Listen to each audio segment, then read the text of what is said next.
नमस्कार प्यारे छात्रों, आप Rajkumar Patel sir YouTube channel पर आज हम इस वीडियो के माध्यम से कक्षा 5वीं हिंदी की पुस्तक का अभ्यास प्रश्न पत्र जो हिंदी की पुस्तक में पीछे दिया है अभ्यास प्रश्न पत्र का हल इस वीडियो के माध्यम से करेंगे। तो यह आपकी वार्षिक पेपर के जैसा ही होगा, तो आप इसको ध्यान से समझें और लिखें और समझें। प्रश्न पहला है, सही विकल्प चुनकर लिखिए।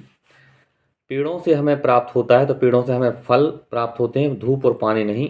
दूसरे विकल्प को हम सही करेंगे। 12 नंबर का प्रश्न है, अभिमन्यु युद्ध में रथ से कूद पड़ा और शत्रुओं पर वार करने लगा, यह कथन है। तो यह कथन जो है वो संयुक्त वाक्य है, दूसरा विकल्प इसका सही है।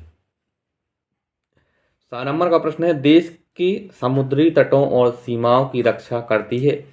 तो इसका नौसेना जो है हमारे देश के समुद्री तटों और सीमाओं की रक्षा करती है, नौसेना पर हम टिक करेंगे, दूसरा विकल्प इसका सही है। चौथा है, महाकालेश्वर मंदिर है। महाकालेश्वर मंदिर जो है वो उज्जैनी में है, यानी उज्जैन में है, पहला विकल्प हमारा इसका सही है। प्रश्न दूसरा है, रिक्त स्थानों की पूर्ति कीजिए। 8 नंबर का है प्रश्न, प्रेम पूर्वक बच्चों पर किया हुआ कोई भी खालिस्तान व्यर्थ नहीं जाता, खालिस्तान में लिखेंगे हम परिश्रम। विकल्प है। 12 नंबर का प्रश्न है, पातालकोट के चारों ओर खालिस्तान की ऊंची ऊंची पहाड़ियां हैं, इस खालिस्तान में लिखेंगे हम सतपुड़ा। 7 नंबर का प्रश्न है, बहते थे आंसू लगातार खालिस्तान, इस खालिस्तान में लिखेंगे माँ का ममतत्व चीतकार उठा। 10 नंबर का प्रश्न है, सर्वत्र विछी खालिस्तान है, हर जन के खालिस्तान पर लाली है, पहले खालिस्तान में लिखेंगे हरियाली और दूसरे खालिस्तान में लिखेंगे मुख। आगे देखिए प्रश्न क्रमांक तीसरा है, सही जोड़ियां मिलाइए। आ स्तंभ को बा स्तंभ से मिलाना है। पहला है रणभेरी, इसको हम मिलाएंगे युद्ध के प्रारंभ में बजाया जाने वाला वाद्य। पुस्तकालय, ऐसा भवन जहां विभिन्न विषयों की पुस्तकें संग्रहित हों। रामगढ़ की मिलाएंगे रानी अवंतीबाई से। और गांधी सागर, यह चंबल पर स्थित एक बांध है। ये जोड़ियां हम इस प्रकार से मिलाएंगे। आगे देखें आप, चौथा प्रश्न है, निम्नलिखित संज्ञा और विशेषण शब्दों को छांटिए। हमें यहाँ शब्द दिए हैं सुंदर लड़की, तो इस लड़की जो है ये संज्ञा शब्द है और सुंदर जो है वो विशेषण है। इसी तरह से गहरी खाई में, खाई जो है वो संज्ञा है, गहरी जो है वो विशेषण है। पुल यहाँ संज्ञा है और सकरा जो है वो विशेषण है। 5वां प्रश्न है, निर्देशानुसार लिखिए। 8 नंबर में उपसर्ग एवं मूल शब्द पृथक करके लिखिए। हमें यहाँ कुपुत्र से उपसर्ग और मूल शब्द अलग करना है, तो इसमें कु जो है वो उपसर्ग है और पुत्र जो है वो मूल शब्द है। प्रगति, प्रगति में प्रा उपसर्ग और गति जो है वो मूल शब्द है। 12 नंबर का प्रश्न है, मूल शब्द एवं प्रत्यय पृथक कीजिए। अब यहाँ हमें शब्द से मूल शब्द और प्रत्यय अलग करना है, तो गाड़ी जो है ये मूल शब्द है और वान जो है वो प्रत्यय है। आगे 6वां प्रश्न देखें, निर्देशानुसार हम लिखिए। निर्देशानुसार लिखना है, पर्यायवाची शब्द लिखिए। रवि, रवि के पर्यायवाची होते हैं सूर्य, भास्कर, दिनकर। चंद्र, चंद्र का शशि, चंद्रमा और मयंक, ये इसके पर्यायवाची हैं। 12 नंबर का प्रश्न है, विलोम शब्द लिखिए। रात्रि का विलोम, तो रात्रि का विलोम होता है दिन, यहाँ हम लिखेंगे दिन। आगे देखें आप, 7वां प्रश्न है, निर्देशानुसार लिखिए। छात्र, छात्र को हमें स्त्रीलिंग में लिखना है, तो छात्र का बनता है छात्रा। पुत्र, पुत्र का बहुवचन होता है पुत्रों, यहाँ पुत्र का हमें बहुवचन बनाना है, तो पुत्रों करेंगे। बहादुर, बहादुर का भाववाचक संज्ञा बनानी है हमें, इसका बनेगा बहादुरी।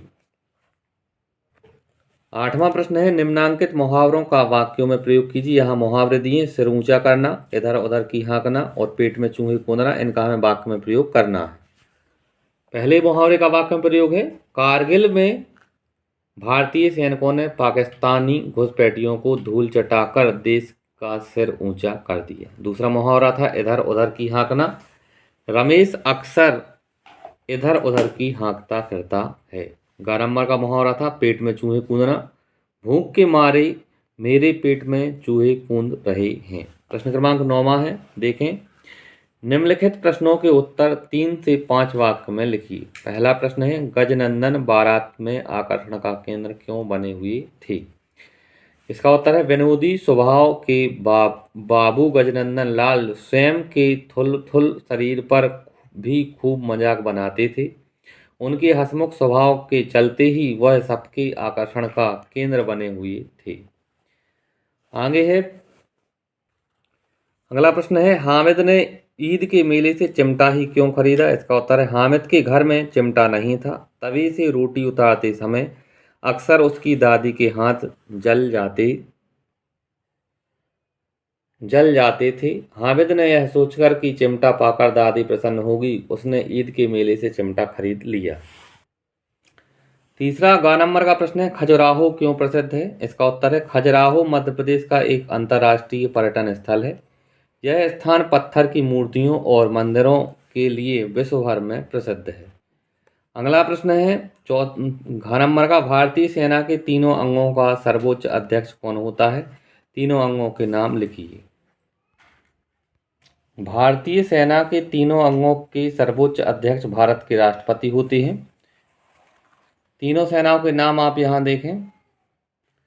भारतीय सेना के 3 अंग हैं, जल सेना, थल सेना और वायु सेना। इस प्रकार से इसका उत्तर होगा।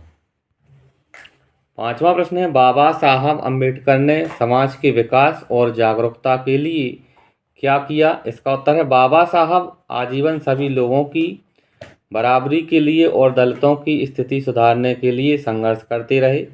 उनका संघर्ष दोहरा था। एक ओर उन्होंने छुआछूत का विरोध पूरे देश में किया, वहीं दूसरी ओर उन्होंने अस्पृश्य जातियों में फैली बुराइयों को दूर करने का कार्य किया। आगे 10वां प्रश्न है, कविता की कोई 4 पंक्तियां लिखिए जो इस प्रश्न पत्र में ना आई हों। इसका उत्तर है, रोना और मचल जाना भी क्या आनंद दिखाते थे, बड़े बड़े मोती से आंसू जयमाला पहनाते थे। 11वां प्रश्न देखें आप, निम्नलिखित चित्र को देखकर 5 वाक्य लिखिए। यहाँ एक चित्र दिया है, आप देख रहे हैं। इस चित्र को देख के आपको 5 वाक्य लिखने हैं। इसमें से आप लिखेंगे, पहला है, चित्र में छत्रपति शिवाजी का चित्र लटका हुआ है। आप यहाँ देख रहे थे, ये छत्रपति शिवाजी का चित्र।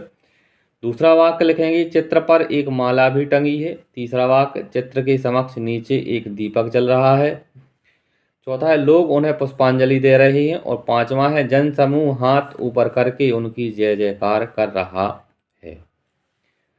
12वां प्रश्न है, निम्नलिखित गद्यांश को पढ़कर नीचे लिखे प्रश्नों के उत्तर दीजिए। यहाँ एक गद्यांश है, तिलक के स्वतंत्र एवं उग्र प्रचारों से रुष्ट होकर अंग्रेज सरकार उन्हें बार बार जेल में डालती रही। सन 1907 में उन्होंने सह गर्जना की, स्वराज मेरा जन्मसिद्ध अधिकार है। ये गद्यांश है, इस गद्यांश को आप पूरा पढ़ेंगे। अधिकार है और मैं उसे लेकर रहूँगा। ब्रिटिश सरकार द्वारा इन पर राजद्रोह का मुकदमा चलाया गया और 6 वर्ष की सजा देकर मांडली जेल में डाल दिया, जहां उन्होंने 3 पुस्तकें की रचना की, गीता रहस्य, ओरियन और आर्कटिक होम इन वेदाज। पहला प्रश्न है, उपरोक्त गद्यांश का उचित शीर्षक दीजिए। इसका शीर्षक होगा बाल गंगाधर तिलक। दूसरा प्रश्न है, तिलक को जेल में क्यों डाला गया? इसका उत्तर है, तिलक द्वारा स्वराज्य की मांग करने के कारण अंग्रेज सरकार ने उन पर राजद्रोह का मुकदमा चलाया और 6 वर्ष की सजा देकर जेल में डाल दिया। तीसरा प्रश्न है, जेल में तिलक ने किन किन पुस्तकों की रचना की? इसका उत्तर है, जेल में तिलक ने 3 पुस्तकों, गीता रहस्य, ओरियन और आर्कटिक होम इन वेदाज की रचना की। 13वां प्रश्न है, रम्मू और कल्लू या वीर अभिमन्यु में से एक कहानी का सार अपने शब्दों में लगभग 10 पंक्तियों में लिखिए। छात्र, इस प्रश्न का उत्तर आप स्वयं करेंगे। रम्मू और कल्लू या फिर वीर अभिमन्यु कहानी से आपको 10 पंक्तियां लिखनी हैं। 14वां प्रश्न देखें, गांधी मेडिकल कॉलेज भोपाल में पढ़ रही अपनी छाया दीदी को जन्मदिन की बधाई देते हुए एक पत्र लिखना है। अथवा में है, अपने मामा जी की शादी में सम्मिलित होने इंदौर जाने हेतु प्रधान अध्यापक महोदय को 5 दिन की छुट्टी हेतु प्रार्थना पत्र आपको लिखना है। इन 2 में से कोई भी आप एक स्वयं करें और याद करें। आगे देखें, 15वां प्रश्न है, निम्नलिखित विषय में से किसी एक विषय पर कम से कम 10 वाक्य लिखिए। रक्षाबंधन, प्रातःकाल या फिर मीरा बस्ता। इसमें से आपको किसी एक विषय पर 10 वाक्य लिखने हैं। इस तरह से प्यारे छात्रों, इस वीडियो के माध्यम से हमने अभ्यास प्रश्न पत्र जो कक्षा 5वीं की हिंदी की पुस्तक के पीछे दिया है, इसका संपूर्ण हल आपको इस वीडियो के माध्यम से बताया है। अगर आपको वीडियो अच्छा लगे तो आप हमारे चैनल को सब्सक्राइब करें और वीडियो को लाइक करें। धन्यवाद। जय हिंद, वंदे मातरम।